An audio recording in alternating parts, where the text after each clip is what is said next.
Hello, it's Adam in the newscast studio, and shortly I'll be joined by Faisal Islam, who's going to tell us the latest news in computing from the quantum realm, which we will explain what all that is, don't worry. But first of all, today's big international story has been the US dramatically seizing a Russian-flagged oil vessel which was linked to Venezuela. And this all happened in the sea in between Iceland and the UK. And the US did this with British help. The ship was called the Marinera. Previously, it had been known as the Bella One because it had only recently transferred its international flagging, as is done in the shipping industry, to Russia. And then shortly after that, the US Coast Guard seized a second vessel linked to Venezuela, but this time in the Caribbean. So there is a lot to unpick here, not least what's actually just happened, but also just the geopolitics of this, because there's a lot of geopolitics here. So the people who are going to help us are here in the newscast studio. Please welcome back for 2026, the BBC's international editor, Jeremy Bowen. Hello, Jeremy. Hello, nice to be back here. Busy year for an international editor so far. I know, it's only the first week of January. Yes, and also joining us, our favourite shipping expert is Wiese Bockmann, who's a senior maritime intelligence analyst at Windward. Hello again, Michelle. Hi, Adam. You were last on newscast when that ship got stuck in it was the Panama Canal, wasn't it? Suez Canal. At the Ever Given. Was that the massive container ship? Yeah, the massive container ship that completely paralysed world trade for 14 days. I feel I've just lost at a pub quiz by getting the wrong canal. Yeah, well, you wouldn't make it on my team. No, anyway, right. Let's talk about the dramatic events today. Jeremy, just how did this play out? What do we now know about what happened? Well, this rusting, apparently empty tanker has been a quarry of the Americans now for quite a while. It gave them the slip, but they've been following it. And the British are saying that they've known for about a week that this operation was going to happen. There's been quite a lot in the last few days of reporting of the Americans bringing in an awful lot of hardware into bases in the UK with British permission. And the British were involved in the operation as well in some kind of aviation role, I think. So I think what we're seeing here globally is American muscle flexing of an order that really takes it into new territory. Because what we are looking at really, I think, is Trump's conception of the birth of a bigger and better American empire. A very good frame, a very good way of looking at this is through imperialism and empire, just like we used to do in Europe in the 19th century and the 20th century. Well, you know what? I'll pick your brains on that in a bit, but let's listen to Caroline Leavitt, who's the press secretary at the White House, talking about the rationale for why the US authorities seized this vessel in the first place. And this administration is going to fully enforce the sanction policy of the United States. The vessel this morning was seized in the North Atlantic pursuant to a warrant issued by a U.S. federal court after being tracked. And this was a Venezuelan shadow fleet vessel that has transported sanctioned oil. And the United States of America, under this president, is not going to tolerate that. I would also just add the vessel had a judicial seizure order and the crew, so that means the crew is now subject to prosecution for any applicable violation of federal law, and they will be brought to the United States for such prosecution if necessary. So, Michelle, decode what that means for us in kind of international maritime law and what the Americans think they're doing here. Well, so for the last 18 months in particular, the favourite foreign policy tool of Western governments, including the US, the UK and the EU, has been to sanction these ships, but it hasn't been followed up with enforcement. So sanctions on Iran, oil has flowed uninterrupted, sanctions on Venezuela, the same, and Russia. And in the last couple of weeks, we've now seen 4 tankers intercepted for breaching those sanctions. So extraordinary, and even more extraordinary, that this is a Russian-flagged tanker. I suppose that's what makes this different from the other seizures that we kind of got used to over the last few months.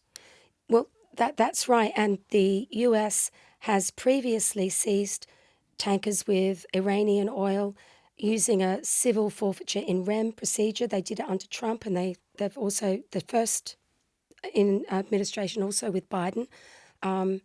And so this is the basis upon which, once they've boarded the vessels, they're able to take the vessel and the cargo, if it's got cargo on it, off back to the US. And just explain the whole flagging situation with this vessel. With shipping, with flags, I like to use an analogy. So if I've got a car and I'm driving it in the UK, I need to register the car in the UK. But in shipping, you can think, you know what, I don't like the rules in the UK. I'm going to go to Gambia, where they don't really they'll insure it without looking at the car. They don't really care what condition it's in. And so on that basis, a lot of these dark fleet tankers that are shipping sanctioned oil have just gone for the lowest common denominator, and they've gone to a lot of countries that don't have proper scrutiny or oversight, which has allowed them to continue trading even if they're sanctioned.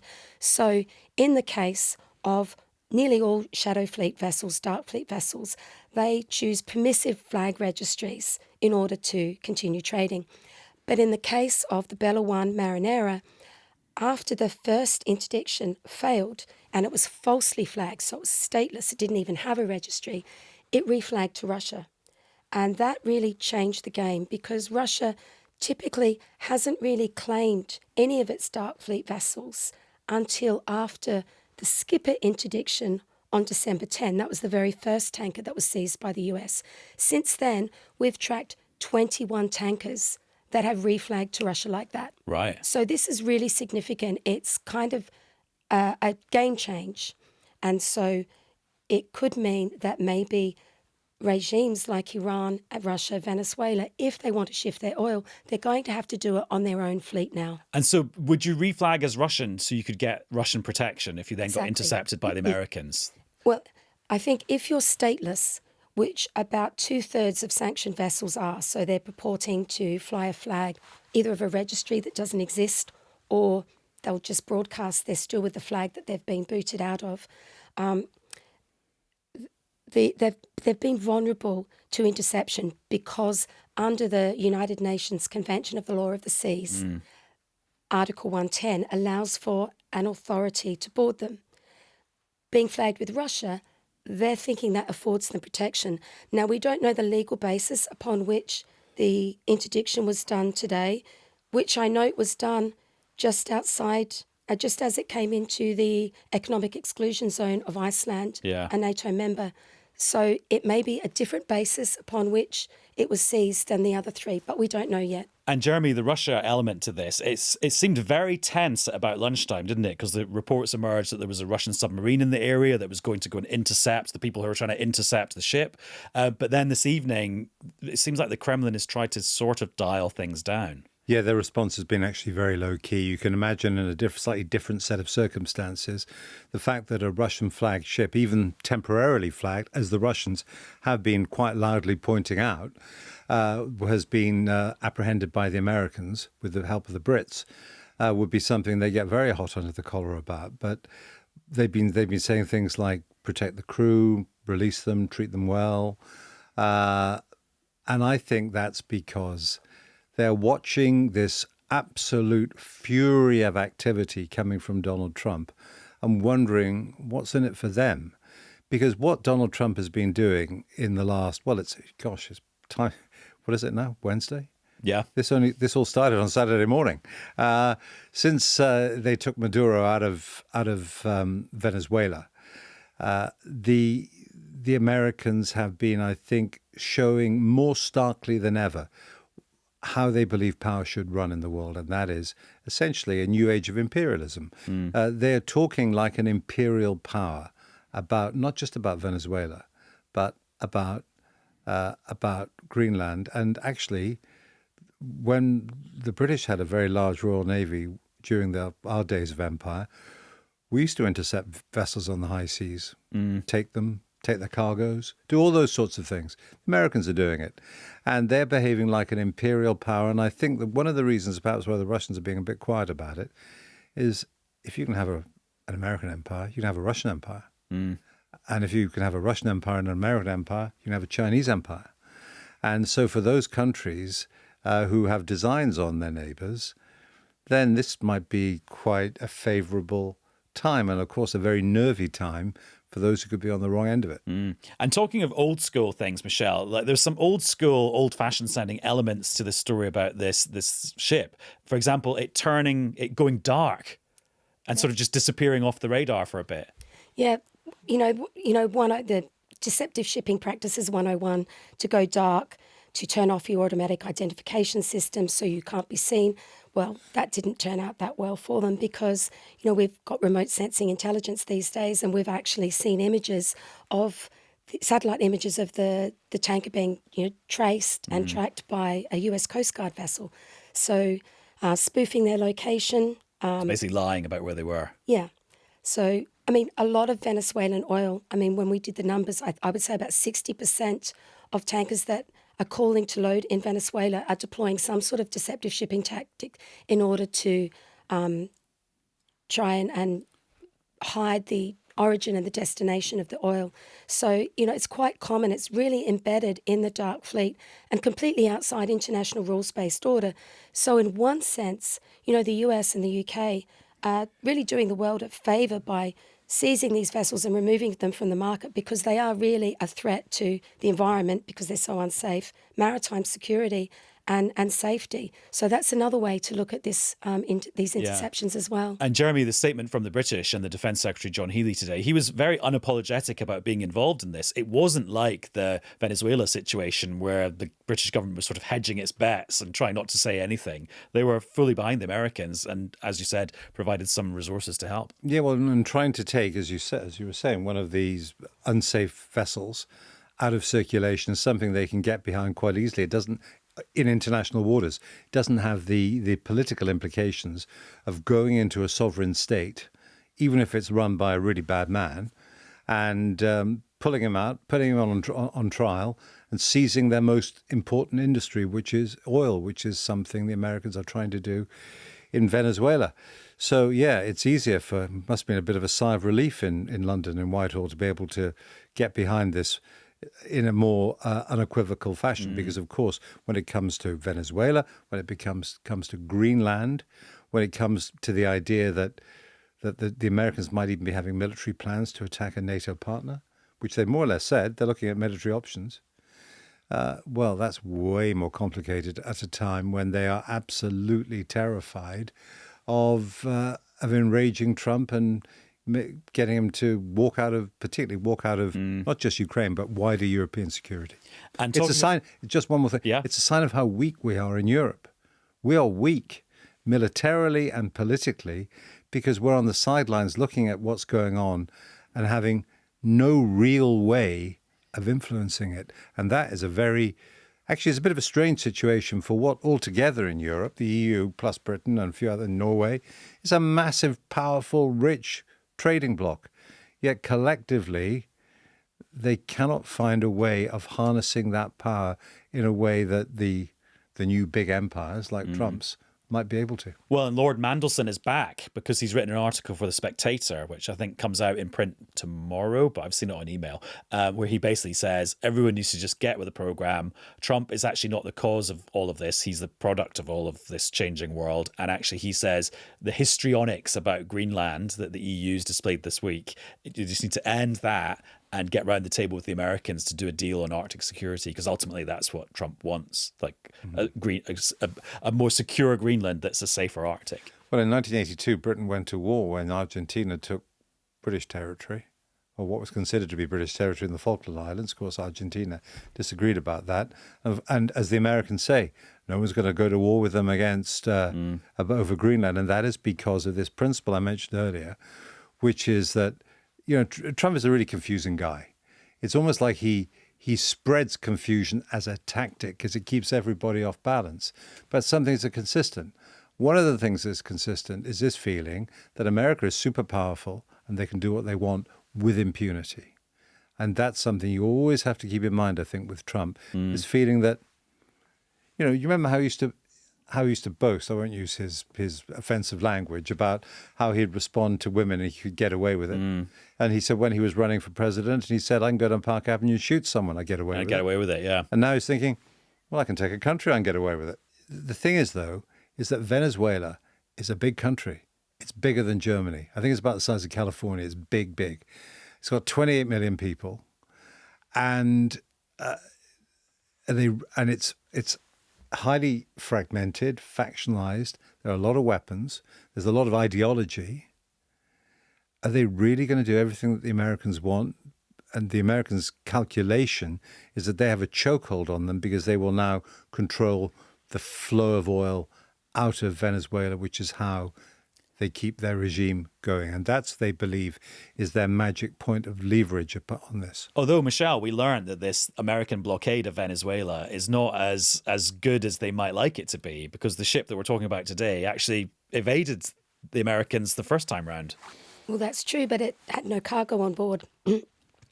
One point I'd like to make about the Trump interdictions is that really they have given a template to the Europeans about how to deal with the dark fleet, because at the moment you've got dozens of tankers going through the UK Channel, Danish Straits, in dilapidated condition, often stateless as well, and they've gone unchallenged. And I think the administration has shown that there is a way to deal with the threats that are posed there, especially now because there are threats to undersea cables, communications. There are armed guards on board some of these tankers now. And the other point to make is that in terms of oil flows, what we have seen in the last week or so is that oil is starting to flow to the US. We're seeing tankers coming into Venezuela, Western-linked tankers to load and go to the US. But those tankers, those dark fleet tankers that typically would come in and load for China, they've all done U-turns. They've gone away. We can't see any there. So it's completely choked off that supply. Right. So that thing we've been talking about this week on Newscast about Donald Trump's new big strategy of which he calls the Don Roe doctrine, based on the former American president James Monroe, about controlling the Western Hemisphere. That is now happening in real time with the oil supply from South America. Certainly, from a maritime perspective, what we see right now, given things are moving very, very quickly. I would expect more interdictions. We've had 4 now. And clearly, even though these vessels have switched off their AIS, they've gone dark, they're lurking around the Caribbean, and the US knows where they are. Also, Michelle, it's intriguing what you're saying there, because that to me suggests that if the US have now set the template and kind of upped the ante on dealing with these shadow fleet ships, then actually the UK is maybe going to start doing stuff like this too, right on our doorstep. This has felt kind of like on our doorstep today, but could we see something like this happening in the English Channel, do you reckon? I think the Nordic, Baltic, 8++ group of countries that are already surveilling these dark fleet tankers very closely are looking at what the US is doing and at legal options available to them. And I think that's part and parcel of why we're seeing this massive shift to Russia-flagged tankers at the moment, is because they have that protection as they go through, and they're not vulnerable from their false flag status. So, I think we're very close to that. And Jeremy, we talked about the fact that the UK seemed to be quite proud to be involved in this operation today. But when you look at the kind of wider global picture, how do you think Keir Starmer is getting on managing all these things, whether it's Greenland, Venezuela, Trump, us having a special trade deal that the EU doesn't have, et cetera, et cetera? Spinning a lot of plates at the moment, definitely. I think the British would like to be able to say, look, this is a relationship we have with America. We could disagree on some things. We can benefit each other. We can help out on other things like this operation at sea. However, if it does come to a crisis over Greenland, then it's make your mind up time, because the policy of trying to manage Donald Trump, which I think is limited and flawed, because he sees through. He knows how to manipulate people. I think he sees through all of this when people say nice things to him and flatter him and get a little bit more as a result of all of that. When it comes to some of the real fundamentals, and for him, it's about this hemispheric strategy at the moment of making America great again by taking things from other countries and grabbing more territory, then it's going to be very, very difficult for a European leader of any stripe to say, well, okay then, but, either you're against it or you're for it if the Americans come in and do it. And I think that it has to be taken really seriously, because his people and Trump himself keep saying, we're serious when we mean these things. And I do think, as the Danish Prime Minister has said, it really would be the end of NATO. But sometimes they're serious about things in a rhetorical sense, just to get things moving. Well, Because this imagine a is situation. yeah. So, for example, Marco Rubio, the Secretary of State, told reporters today that there's going to be meetings between US officials and Danish officials about Greenland next week. Mm-hmm. Imagine once all the rhetoric dies down and the drama dies down, we just get a beefed up American military presence in Greenland, a bit bigger commitment from the other Arctic nations to be tougher on the Chinese and the Russians in the Arctic, and then Trump will have got what he wanted. Well, and okay, that- he talked very, very tough and made everyone get very upset Well- and very scared, but This is the don't worry too much about Trump point of view, which is essentially that his bark is much worse than his bite, that the way which has sometimes happened. it has sometimes happened, but you know what? He seems to be doubling down quite a bit now in his second term, and he's in the second year of his second term. He won't be president forever. He's a man in a hurry. He's an old man, but he's a man in a hurry. And this also assumes that what they want, that their real interest in Greenland is strategic. It's because they're worried about the so-called high north. But if what they really want are Greenland's natural resources, which are being revealed as the ice sheets melt in global warming, a phenomenon, by the way, that Donald Trump doesn't really believe in, then it's something different, because to get hold of them is something very, very different to simply saying we can get 10,000 more guys into our base in Iceland. I think in the Cold War, they used to have 10,000 people in Iceland, 10,000 service people. And so, I mean, that would be a great resolution for Europe if that sort of thing happened. I wonder, though, if Trump wants to do it that way. We'll see. I mean, that's the thing. We don't know. He's unpredictable. Jeremy, thank you very much. Thank you, Adam. And Michelle, thanks to you too. Thank you. Now, for something completely different, although it does still have a geopolitical bent to it. You might remember last year, Faisal went to California to hang out with the CEO of Google's parent company. Well, as a little sidebar treat, they took him into their facility where they're making their quantum computing chip known as Willow. Quantum computing is quite hard to get your head round, but all you need to know is it's the next leap in technology, in computing technology. And by a leap, I mean like giant, massive leap. So earlier on, I spoke to Faisal about his trip, what he saw, and what it reveals about the global tech race. Faisal, hello. Hello. Right. So this is the Christmas leftovers of your trip to California. Oh, no, but it's so much better than that. No, it's much better than that. So just explain the scenario we're talking about here.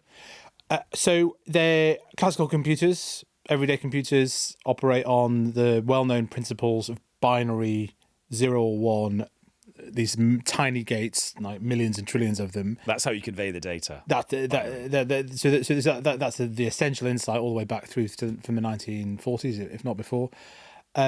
Quantum computers operate on the principles of quantum mechanics, and that involves not 0 or 1, or some states in between, all at the same time. And if you deign to try to observe it, that in fact changes the answer. And now that's a very complicated way of explaining it. No, I thought that was actually one of the simpler explanations I've heard. But the principles underpinning it are better echo and make for better modelling of various natural phenomena that operate by quantum principles, and allow for essentially exponential increase in computing power if you can control the mistakes, like completely unthinkable amounts of calculations basically being able to be done.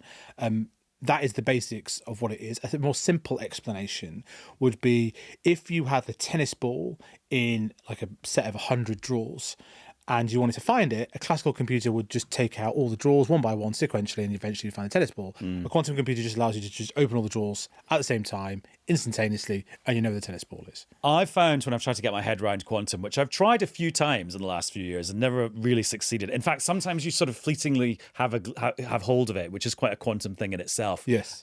I found the best way of thinking about it is actually the thing you just said at the start there, that with quantum computing, it allows so many more states to exist than 0 and 1. Yes. And that's why it's a quantum leap from what we've got now. Exactly. And it, there's various sort of implications for all of this stuff. It's been the next big thing for some time.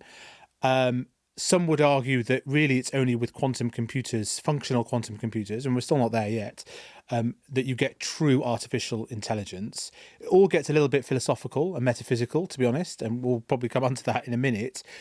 But in terms of the Christmas leftovers, I did get to visit what is at the time the most promising, most advanced, fastest, I think you could say, functioning version of this quantum computer in Santa Barbara in California, which is run by Google, Quantum AI, and is in turn run by a couple of professors who I spoke to, including a sort of a German sort of legend of the arena called Hartmut Neven, who basically turned up to meet me like he'd sort of snowboarded there straight from Burning Man Festival. So I was unexpected. He's cool, in other words. He's pretty cool. He's cold. He does art. It's kind of very Californian, the vibe. They wrap everything in kind of graffiti art. So this is the bit I didn't quite get when I was reading your piece on the website. The look of this facility, just like paint a picture of it. Yeah, well, I expected it to be quite austere, lab-like white coats, protective glasses, but no, not at all. They're really focused on the deployment of this type of phenomenal computing power to solve a series of problems. And in order to do that, they have to crack the fuzzy errors that emerge from this sort of newish world. But all of the it's very sunny Californian vibe, Santa Barbara. They wrap all these computers, which are these like sort of oil barrel sized sort of bronze chandeliers. They wrap them in art, and it's all sort of focused on, to give off that kind of more. These people that work at a place like that in California have a lot of options, and so they have to think in California of many ways to keep them to stay working for them. And obviously they pay them a lot of money, but also the general atmosphere and vibe. It's important, and we'll come on to like how this is different around the world. But there is a massive competition between the giant US tech firms about who gets this technology over the line. And we can have a little listen to your conversation with Hartmut Neven, the genius who runs this lab, and he's talking to you about some of the potential applications of this. I think we will use it to help with many problems that humankind has. It will enable us to discover drugs more efficiently. It will help us make food production more efficient. It will help us with the energy economy, like to produce energy, to transport energy, to store energy, all of these things. Climate change, maybe? Yes, absolutely. I think just by virtue of being able to model nature at its sort of finest level, to essentially speak the language of nature, this allows us to understand nature much better and then unlock its secret to build technologies that make life more pleasant for all of us. And what's interesting about how he says it there is he gets to the heart, as you've done already, about why quantum is different, because it allows you to be so much more, sophisticated probably isn't the right word because it's way beyond that. Yeah. But that's why this sort of technology might be good for those kind of things. It's exponential increases in compute power, but then also the way in which it kind of works this out, models nature better.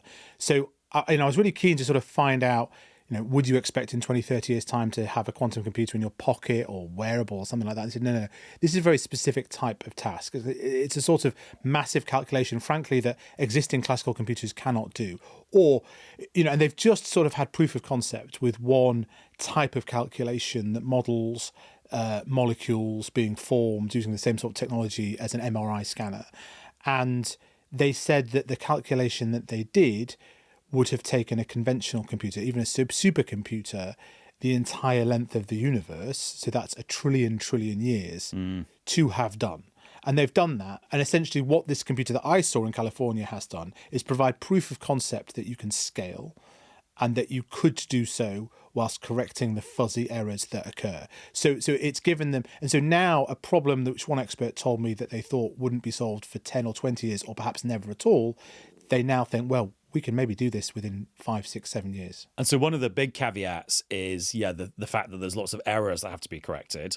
The other big caveat is that these things have got to be super, super cold, like unbelievably, unimaginably cold so that they can work. Now, how cool is this? Yes, so there is basically the coldest place in the universe. At the bottom of this like oil barrel that's suspended in the air, you have a series of it gets colder and colder and colder, and then the chip, that's what actually is called Willow, is at the bottom at minus 170 degrees Kelvin plus 0.001%. It's basically the coldest place in the universe. Actually, I love that it's in California. Yeah. And actually, I think I visited within the same 12 months the hottest place in the universe, which was the fusion reactor in Oxfordshire, and the coldest. How cool is that? And indeed, fusion is one of the things that it may be used to help calculate, how to solve that energy problem, which is what Hartmut Neven was talking about. So you have so they demonstrated this to me with an experiment. They took some flowers, they put the liquid nitrogen on it, and it crumbled before us. But yeah, you're pushing every boundary of science essentially. This is highly theoretical,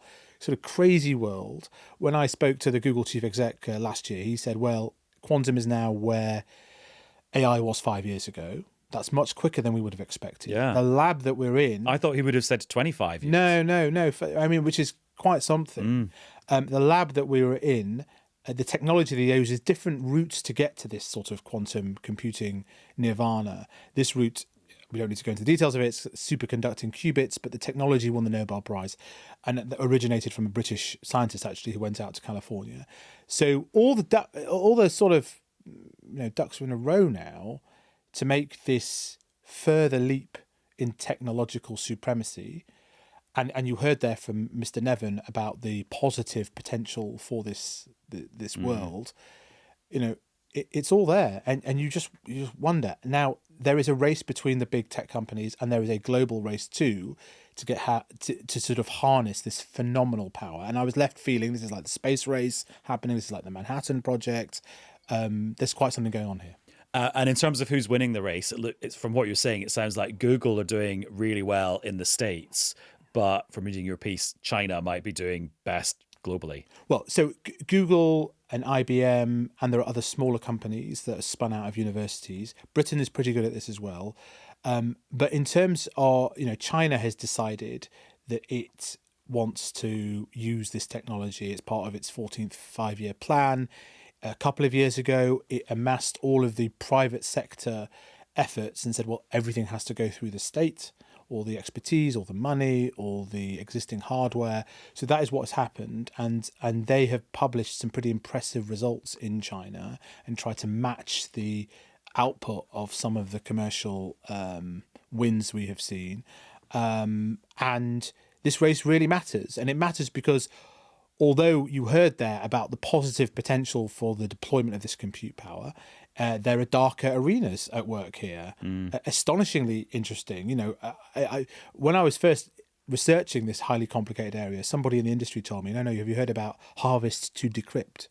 And this is the notion that these quantum computers will surely, definitively, logically be able to decrypt every single piece of encryption that currently exists. So the entire every internet, banking app that's ever been invented. banking app, private, correspondence, government correspondence, Every WhatsApp message. Bitcoin, absolutely everything will be crackable, surely, at some point when these things become functioning.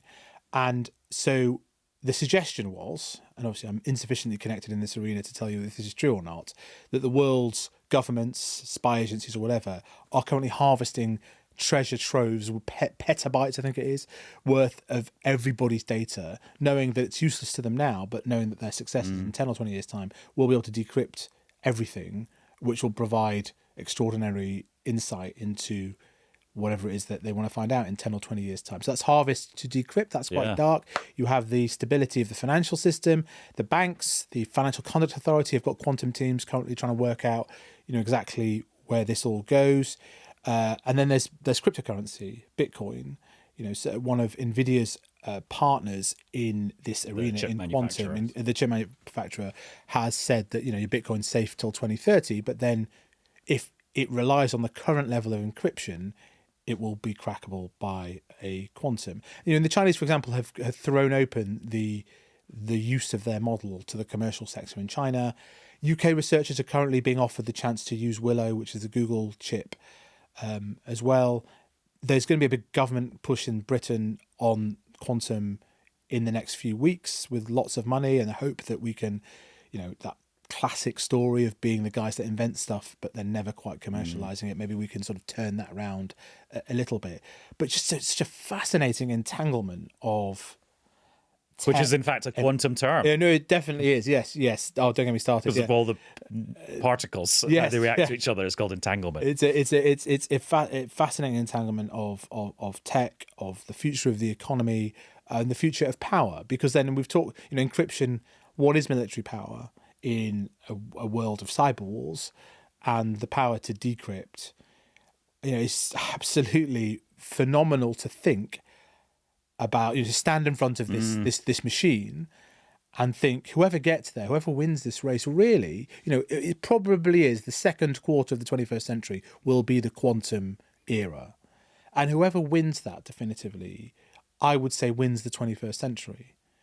And it is absolutely fascinating. And that's why we should all care, even if it takes a bit of effort to get your head around it. Well, we should all care. And then if you don't even care about all that, about the science and the economics and the growth and who wins geopolitically, probably should do, then there's what Hartmut said to me at the end, which was he was so taken aback by the sheer speed of the calculations that Willow was doing that it raised questions about where these particles were at the time. And I was like, well, what do you mean by that? He goes, well, there's a formulation of quantum mechanics, which is called many worlds. And he sort of whispers to himself, which is the parallel universes, parallel reality. And he sort of, I go, okay, well, that sounds interesting.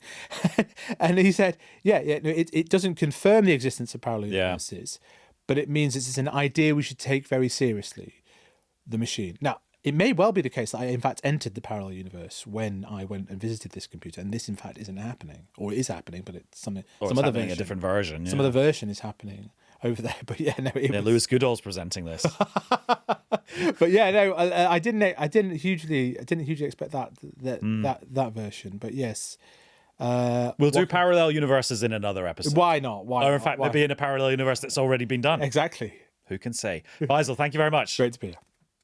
And that's all for this episode of Newscast. Thank you very much for listening. We will be back with another one very soon. Bye-bye.